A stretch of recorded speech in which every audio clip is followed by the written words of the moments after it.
One of the best parts of Jujutsu Kaisen lies in the relationship between Geto Suguru and Gojo Satoru. Jujutsu Kaisen would not at all be the same without these two defining characters and their difficult journey as Jujutsu sorcerers. In today's video, with Hidden Inventory and the premature death arc wrapping up in the anime, I thought we'd take a deep dive into Gojo and Geto's characters throughout the arc leading to their own adulthood, and how their mere existence and fallout in the story changed the Jujutsu world forever. Just imagine, two best friends' relationship made it the whole world's problem, and actually Gege made such an amazing story that we just have to revisit it. Before we kick things off with this very special video project, let me talk to you amazing people about FLEXISPOT, an awesome company that creates very high quality standing desks. Fortunately, FLEXISPOT was kind enough to send me over one of their desks, and it was an absolute dream to work with. Compared to my old janky setup, this was a whole new experience, and I got the EW8 desk with the quality bamboo wood top, and it is quite the upgrade with a standing desk. This setup is super simple to put together, literally 1, 2, 3 steps and you are ready to go. There's no extra tools or drills required. Everything you need comes in the box and it's ready. It's easy to set up, and as you can see, the desk can adjust its height to whatever you need. You can stand and work, you can sit and work. The height can be adjusted as a memory preset in a very easy and simple process.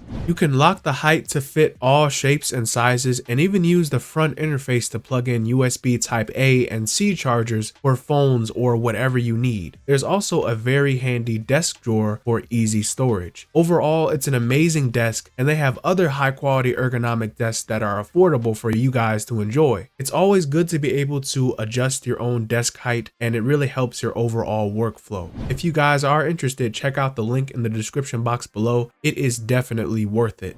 So the main things we want to focus on is Geto and Gojo's dynamic as sorcerers, the events after Riko's death, and the impact of Toji Fushiguro, and finally Geto's dissension as a curse user and how it affected his relationship with Gojo. So without further delay, let's dive into the inner workings of perhaps the best written duo in Jujutsu Kaisen. 僕じゃない。僕の親友だよ。たった一人のね。 They say there is no curse more twisted than love. From Gojo's own experience in his life as a sorcerer, he finds this to be true, and something awfully interesting about Gojo's statement is that you'll never know whether one can interpret if Gojo is referring to his own life, a life of friendship, of love and regret that resulted in probably the worst outcome in all of Jujutsu history. Let's look back at the dynamic between Gojo and Geto and witness why it all went wrong and how much it humanizes these two characters. And I'm sure myself and a lot of others really appreciate Geto and Gojo. In their younger days, Gege quickly set up a very unique dynamic and friendship between them. Gojo was always a very headstrong and arrogant individual, but as a teenager, he had this sort of tunnel vision. Being strong for others was the last thing on his mind, and he viewed the weak as a burden, and he'd just rather not deal with it. Geto was the opposite. He was deeply caring and compassionate with strong moral values and principles that guided his path as a sorcerer. So he looked out for the weak as his duty as a Jujutsu sorcerer.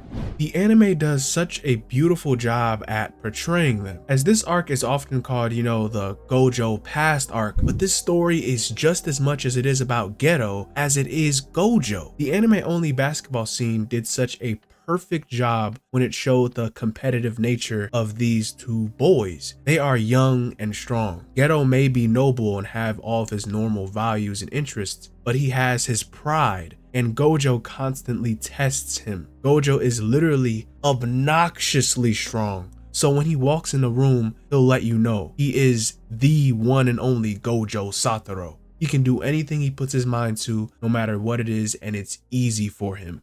So while Geto is considered at his level, they were the strongest at one point, there is this finite line between them and their ceilings as sorcerers. Gojo had everything going for him, and Geto understood that. At times, even Geto adopted that competitive aura or that attitude, and he had the real ability to challenge Gojo. You might actually say Geto was more like a quote-unquote Boy Scout or a goody two-shoes like person, but when Gojo spit on his pride or the situation called for it, he goes past his own persona and breaks the rules, so to speak, as he even often has fights with Gojo, which tells us they kind of bring out the best and the worst out of one another. And actually, that is the mark of true friends. We saw that a lot with their mission to escort Riko Amanai. Gojo is too damn arrogant. He was probably stronger than his teachers like Yaga, but he was always lectured by Geto, almost like some annoying older brother or senpai. So to some degree, Gojo respects authority, but finds it such a pain in itself. Yet Geto has a moral compass and is guided by his duty as a sorcerer. It is engraved into his character, but how much of that does Geto actually believe? Because Gojo does kind of adopt Geto's moral principles as his own.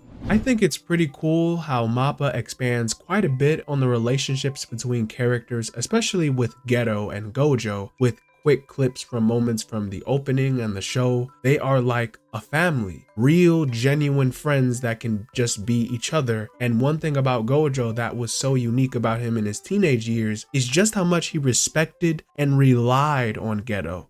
In the middle of the most important Jujutsu mission in history, they decided to give Riko a chance to just live her life, to take her places she's never been, to taste new things, to see new things, and just experience life. And that was Gojo's idea, because he trusted Suguru and believed in his strength as well. And that is actually huge. It's one of the worst oversights in this mission because it led to Gojo's further fatigue and Toji's emergence. However, that trust is special. Gojo knew Suguru was there for him and Geto was there for Gojo.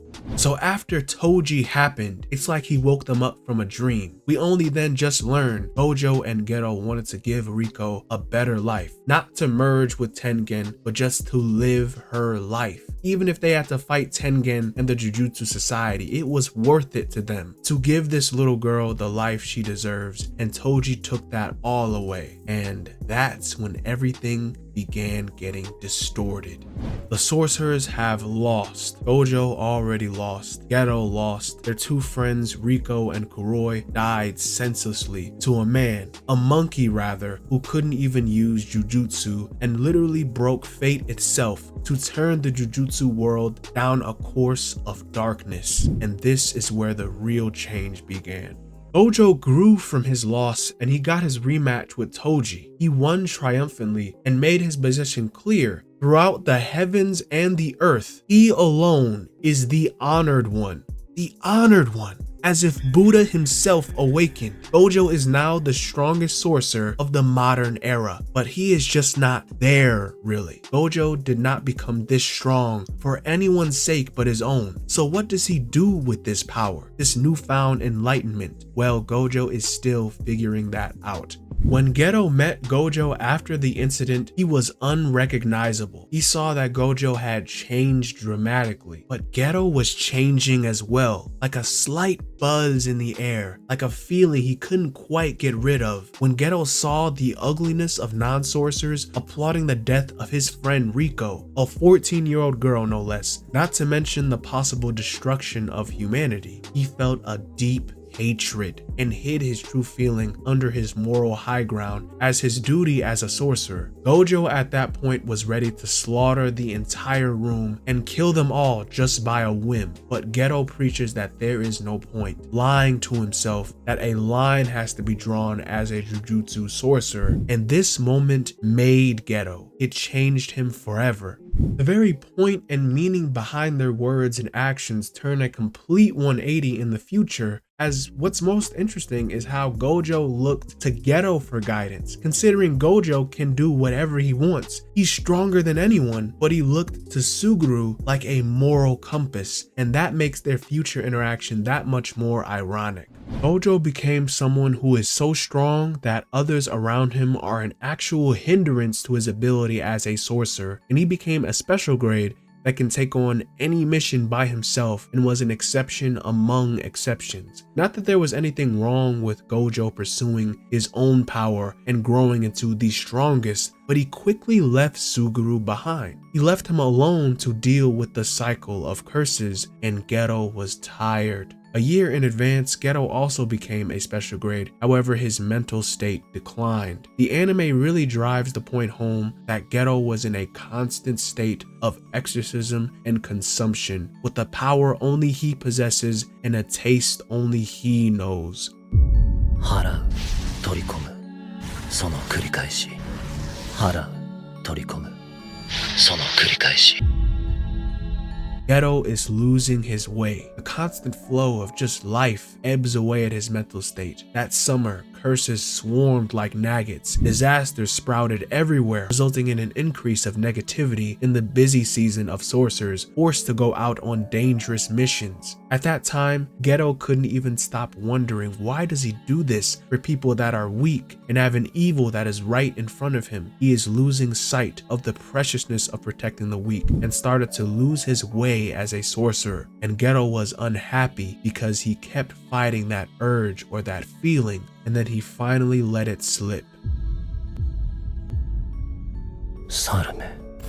Geto has now started to view the weak non-sorcerers as nothing more than monkeys, but his current mindset is much too conflicted to accept his true feelings, which leads us to his conversation with Yuki Tsukumo. Now in this scene, a lot of people might blame Yuki for not being more stern with Geto, and while her approach could have been different, she was still in the right. Geto talked before to Haibara, and it's clear he has a bit of a facade when keeping his brave face as a shaman. Haibara was very honest and straightforward, so when he told Geto about his aspirations for being a sorcerer, he saw how giving something his all that he knew was right made him happy, which makes Suguru reflect on his own life, because now he is in the worst spot that he's ever been. So when he talked to Yuki and revealed his true feelings, he mentioned to kill all non-sorcerers. She actually entertained his idea because it was an option. She makes it very clear that she isn't crazy enough to try it, but now she knows Geto is going through something to where even she can't give him a straight answer. She cannot decide for him or dictate how he should live, so she told him to decide. Will Geto look down on non-sorcerers or resist that feeling? Whatever your true feeling is, you still have to decide. And quickly, Geto found out what being a sorcerer meant in his own eyes when he saw Haibara's death. If being a Jujutsu sorcerer is like being in a marathon, the path isn't just unclear. What if all that's left on the end of the road is a mountain of our fellow sorcerers' corpses? Geto has now come to his own conclusion, and this led to him taking action by his own hands. When he saw the clear and horrible mistreatment of two children sorcerers, Nanako and Mimiko Hasaba, on a mission, suffering at the hands of non-sorcerers, beating the children and stuffing them in a cage like some animal, Geto snapped. In September 2007, Geto killed all 112 residents of the village. This incident is unbelievable to someone like Gojo, who spent so much time with Geto and knew what type of person he was, but now he's being told Geto mass murdered 112 people and even killed his own parents. This news is probably the few times Gojo is heartbroken. When Gojo confronted Geto, he was the one who told Gojo killing non-sorcerers is pointless. He was the one who preached to Gojo to fall in line, to fulfill his duty as a sorcerer. He taught Gojo those values, and now he stands there, a convicted criminal spouting his own justice.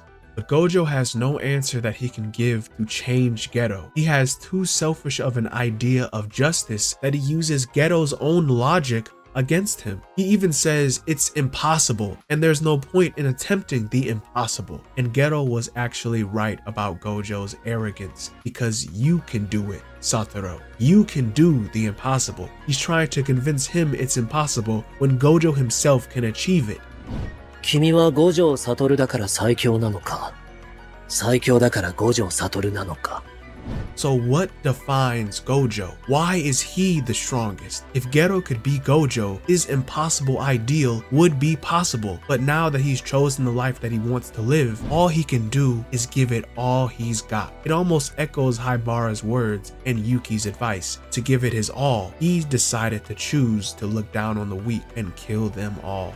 To that, Gojo has every right to kill Geto right then and there. Even if they were casualties, Geto expresses there is meaning to that as well. But Gojo couldn't do it. Gojo could not kill his best friend. After that, Gojo realizes it's not just enough to be strong, but he can only save those who are prepared to be saved. And Gojo grew from his own experience when he decided to switch his mindset to teach others like his students, who raise strong and intelligent allies like Megumi, Yuji, Nobara, and all the rest of his beloved students, so that they are saved from the fate that befell Geto Suguru.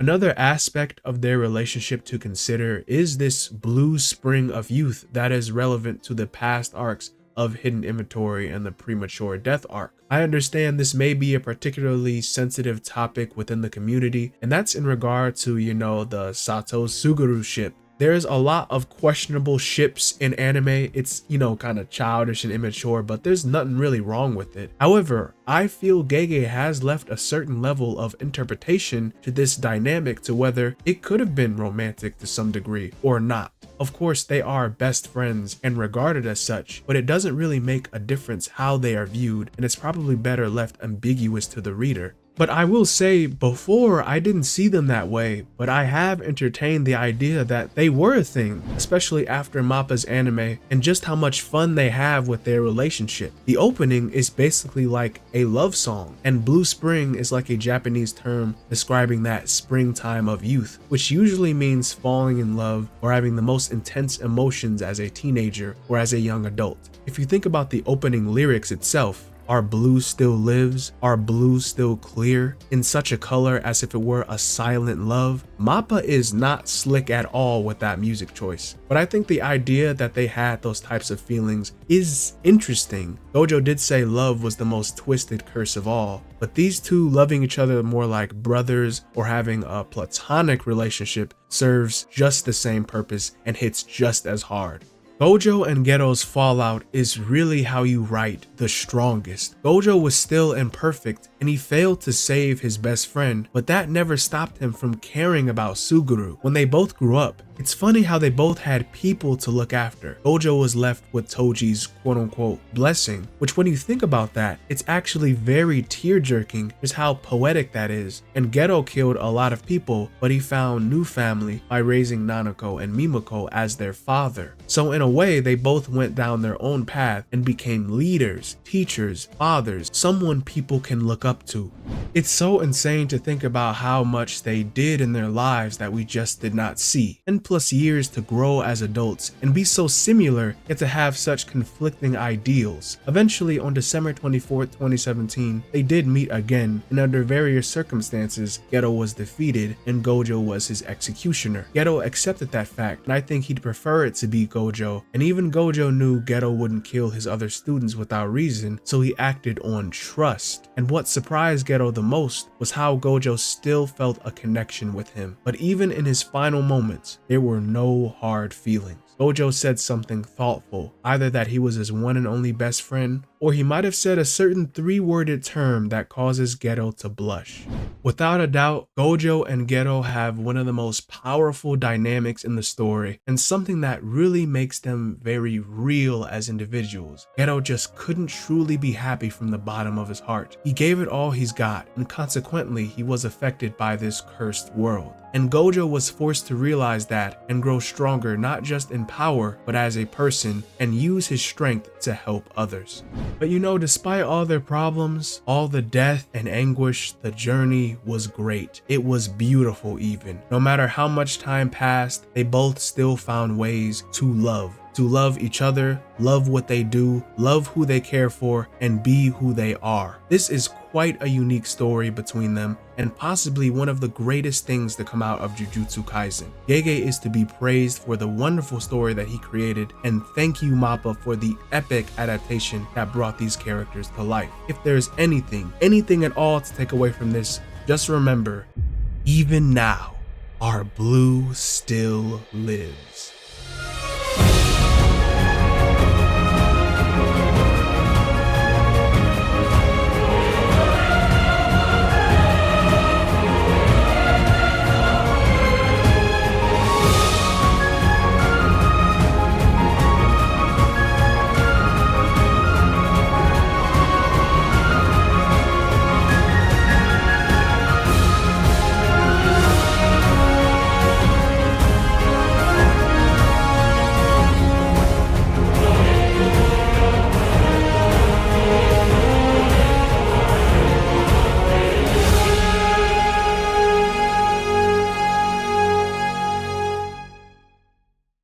Wow, thank you amazing people for watching this video. This certainly was not the end of Geto's story, as of course he continues as something else throughout the series, but let me know if you guys want to see a new or revised, more spoiler related video going over Geto in the future. This dynamic between Gojo and Geto is nothing short of amazing. Jujutsu Kaisen wouldn't be quite the same without them, and I'd hate to admit it, but the horrible events of the current timeline can be indirectly caused by Geto and Gojo's relationship. But what an epic story it was. With that, my brothers and sisters, you guys take care. Remember to like and subscribe for more videos like this one, and I'll see you guys in the next one. Bye-bye.